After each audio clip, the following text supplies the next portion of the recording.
जय हिंद दोस्तों। आज हम पढ़ने वाले हैं भारत का भूगोल, जो कि हमारा आज का टॉपिक होने वाला है क्षेत्रफल के बारे में। तो आइए सबसे पहले सामान्य परिचय के बारे में देखते हैं।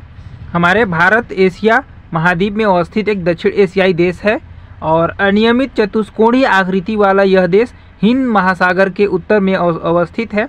अक्षांशीय विस्तार के दृष्टिकोण से भारत उत्तरी गोलार्ध में तथा देशांतरीय विस्तार की दृष्टि से पूर्वी गोलार्ध में स्थित है।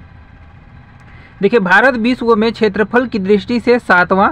देखिए, सबसे पहला में कौन है? तो सबसे पहला में है रूस है, दूसरा में कनाडा है, तीसरा में संयुक्त राज्य अमेरिका है और चौथा में चीन ब्राज़ील है और फिर उसके बाद फिर ऑस्ट्रेलिया के बाद हमारा देश भारत है सातवां स्थान पे। तथा जनसंख्या की दृष्टि से दूसरा, चीन के बाद दूसरा सबसे बड़ा देश भारत है। देखिए, 26 जनवरी 2020 से भारत में 28 राज्य एवं 8 केंद्र शासित प्रदेश हैं। नवीनतम केंद्र शासित प्रदेश दादरा और नगर हवेली तथा दमन और दीव हैं, जिसे 2 केंद्र शासित प्रदेश दादरा और नगर हवेली तथा दमन और दीव को मिलाकर निर्मित किया गया। इसे पूर्व निर्मित केंद्र शासित प्रदेश जम्मू और कश्मीर तथा लद्दाख हैं। देखिए, इनका निर्माण कुल क्षेत्रफल कितना है?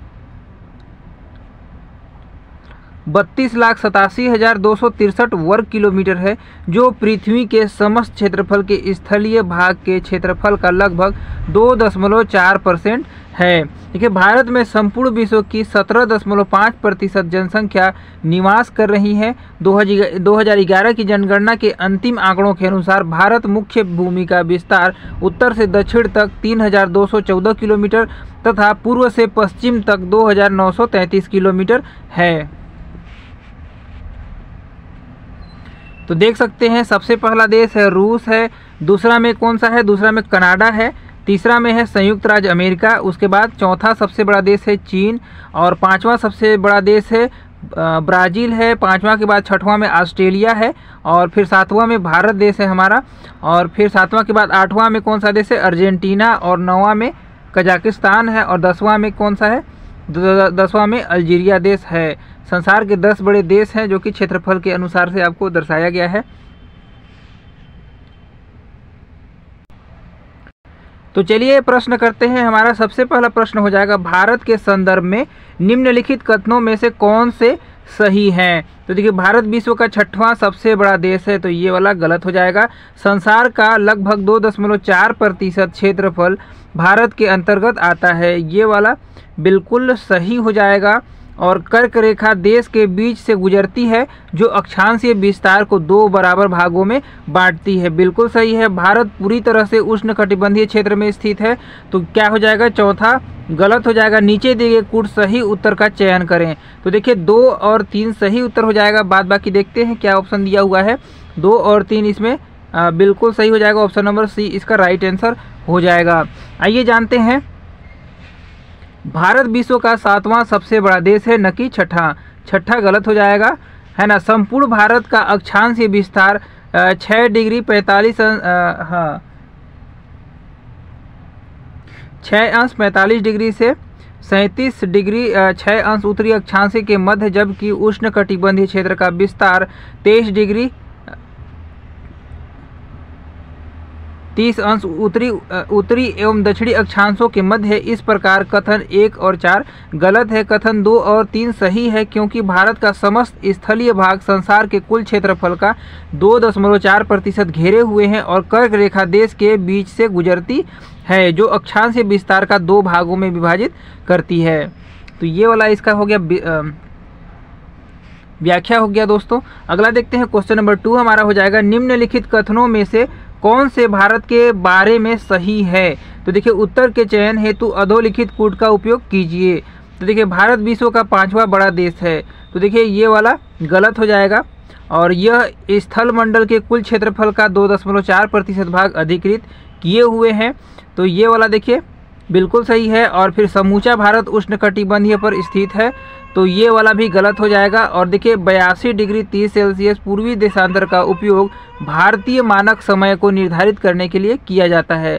तो देखिए, 2 और 4 सही हो जाएगा, बाद बाकी 1 और 3 गलत हो जाएगा। तो इसका राइट आंसर हो जाएगा 2 और 4। ऑप्शन नंबर क्या दिया हुआ है? 2 और 4 ऑप्शन नंबर डी में दिया हुआ है इसका राइट आंसर। अगला क्वेश्चन है क्वेश्चन नंबर 3 हो जाएगा हमारा, क्षेत्रफल की दृष्टि से भारत का विश्व के देशों में कौन सा स्थान है।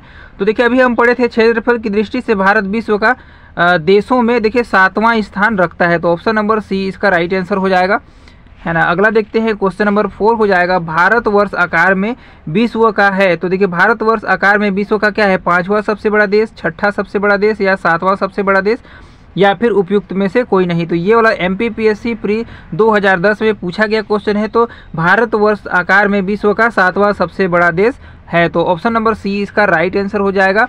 अगला देखते हैं क्वेश्चन नंबर 5 हो जाएगा, भारत क्षेत्रफल संसार के देखिए भारत का क्षेत्रफल संसार के क्षेत्रफल का 2.4% है, परंतु इसकी संपूर्ण मानव जाति का 16% जनसंख्या है या फिर संपूर्ण मानव जाति का 17% जनसंख्या है या फिर संपूर्ण मानव जाति का 18% जनसंख्या है या फिर संपूर्ण मानव जाति का 28% जनसंख्या है। तो क्या इसका है, भारत का क्षेत्रफल संसार के क्षेत्रफल का 17% जनसंख्या है, ऑप्शन नंबर बी इसका सही उत्तर हो जाएगा। देखिए व्याख्या में क्या दिया हुआ है, भारत का क्षेत्रफल क्या है 32,87,263 वर्ग किलोमीटर है, जो संसार के समस्त क्षेत्रफल के स्थलीय भाग का लगभग 2.4% है, जबकि भारत में संपूर्ण विश्व की 17.5% वर्ष 2011 की जनगणना के अंतिम आंकड़ों के अनुसार जनसंख्या निवास कर रही है। अतः निकटतम सही उत्तर विकल्प ऑप्शन नंबर बी है, तो इसका right answer option number B लिया गया है। अगला देखते हैं क्वेश्चन नंबर 6 हो जाएगा, भारतवर्ष में लगभग कितने गांव हैं। तो देखिए भारतवर्ष में लगभग 5 लाख, 6 लाख, 30,000 या फिर 8 लाख या इनमें से कोई नहीं। तो MPPSC प्री 2010 में पूछा गया क्वेश्चन है, तो इसका right answer option number D हो जाएगा, इनमें से कोई नहीं होगा। तो देखिए वर्ष 2011 की जनगणना के अंतिम आंकड़ों के अनुसार भारत में गाँवों की संख्या लगभग देखिए 64,000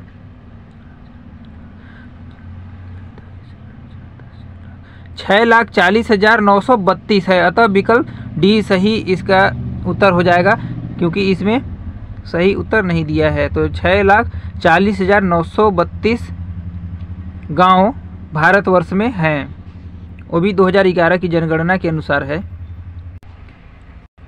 अगला क्वेश्चन है क्वेश्चन नंबर हमारा 7 हो जाएगा, निम्नलिखित जोड़ों में से कौन सा जोड़ी सही नहीं है। भारत का कुल क्षेत्रफल 3.28 मिलियन वर्ग किलोमीटर है, या फिर भारत का अक्षांशीय विस्तार 8 डिग्री 4 उत्तर से 37 डिग्री 6 उत्तर तक है, या फिर भारत का रेखांशीय विस्तार 68 डिग्री 7 पूर्व से 97 डिग्री 25 पूर्व से है, या फिर भारत में राज्यों की संख्या 26 है। तो कौन सा जोड़ी सही नहीं है, तो भारत में राज्यों की संख्या 26 है, ये वाला गलत हो जाएगा, तो ऑप्शन नंबर डी इसका राइट आंसर हो जाएगा। आइए जानते हैं, देखिए भारत का भौगोलिक क्षेत्रफल लगभग 3.8 मिलियन वर्ग किलोमीटर है। इसके मुख्य भूमि का अक्षांशीय विस्तार 8 डिग्री 4 सेल्सियस उत्तर से 37 डिग्री 6 सेल्सियस उत्तर तक, देशांतरीय विस्तार 68 डिग्री 7 सेल्सियस पूर्व से 97 डिग्री 25 सेल्सियस पूर्व तक है, जो कि 26 जनवरी 2020 से भारत में कुल 28 राज्य एवं केंद्र शासित प्रदेश हैं। नवीनतम केंद्र शासित प्रदेश हैं दादरा और नगर हवेली तथा दमन और दीव है।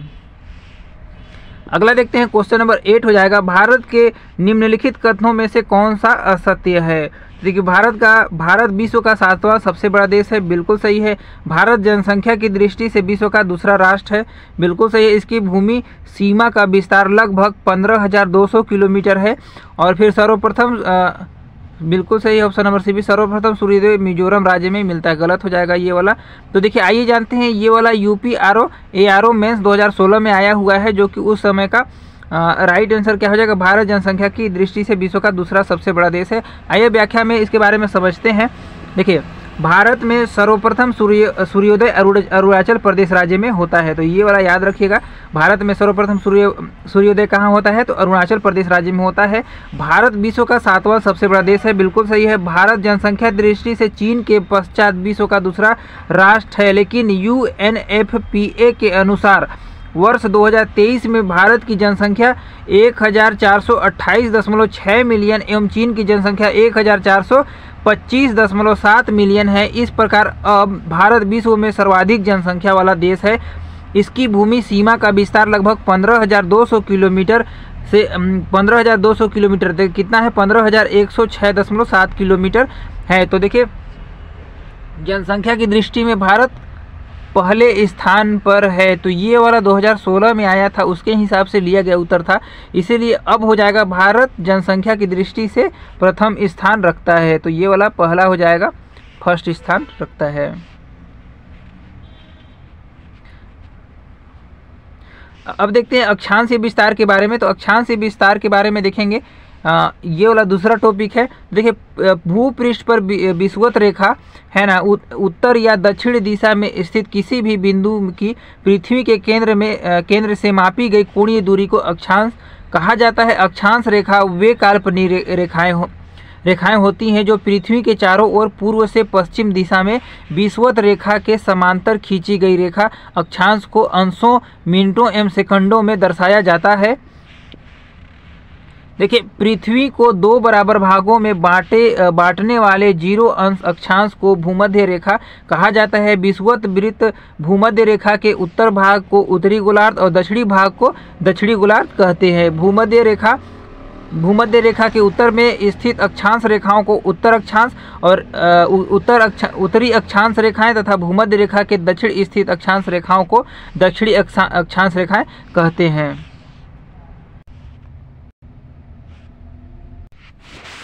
तो आइए अक्षांश विस्तार का हम लोग क्वेश्चन आंसर करते हैं। तो भारत विस्तृत है, और तो इसका देखिए उपयुक्त में से कोई नहीं होगा। ये वाला देखिए बीपीएससी प्री 1994 में वाला क्वेश्चन आ चुका है। आइए विस्तार से जानते हैं। भारत की मुख्य भूमि का विस्तार उत्तरी पूर्व गोलार्ध में 8 डिग्री 4 सेल्सियस उत्तर से 37 डिग्री 6 सेल्सियस उत्तरी अक्षांशों तथा 68 डिग्री 7 सेल्सियस पूर्व से 97 डिग्री 25 सेल्सियस पूर्वी देशांतर के मध्य है। कर्क रेखा भारत के लगभग बीचों बीच से होकर गुजरती है। स्पष्ट है कि कोई विकल्प सही नहीं है। आइए देखते हैं क्वेश्चन नंबर 2 हो जाएगा, सिक्किम से गुजरने वाला अक्षांश निम्नलिखित में से किस एक से भी होकर गुजरता है? राजस्थान, पंजाब, हिमाचल प्रदेश या जम्मू कश्मीर। तो सिक्किम से गुजरने वाला अक्षांश निम्नलिखित में से देखिए राजस्थान राज्य से होकर भी गुजरता है। तो ऑप्शन नंबर ए इसका राइट आंसर हो जाएगा। आइए देखते हैं, सिक्किम से गुजरने वाली अक्षांश रेखा राजस्थान से होकर भी गुजरती है। तो इसका सही उत्तर हो जाएगा राजस्थान। आइए देखते हैं क्वेश्चन नंबर 3 हो जाएगा, जिस जिले में 17 डिग्री पूर्वी देशांतर रेखा गुजरती है वो है जोधपुर, जैसलमेर, धौलपुर या फिर नागौर। तो देखिए 70 डिग्री पूर्वी देशांतर रेखा जैसलमेर से गुजरती है। तो ऑप्शन नंबर बी इसका राइट आंसर हो जाएगा। अगला देखते हैं, टॉपिक है भारत एवं कर्क रेखा। तो भारत एवं कर्क रेखा का टॉपिक हम देखेंगे। आइए देखते हैं इसका नोट्स के बारे में क्या है। देखिए विषुवत रेखा उत्तर में स्थित 37 डिग्री 30 सेल्सियस उत्तरी अक्षांश को कर्क रेखा कहा जाता है। कर्क रेखा भारत के लगभग मध्य से होकर गुजरती है।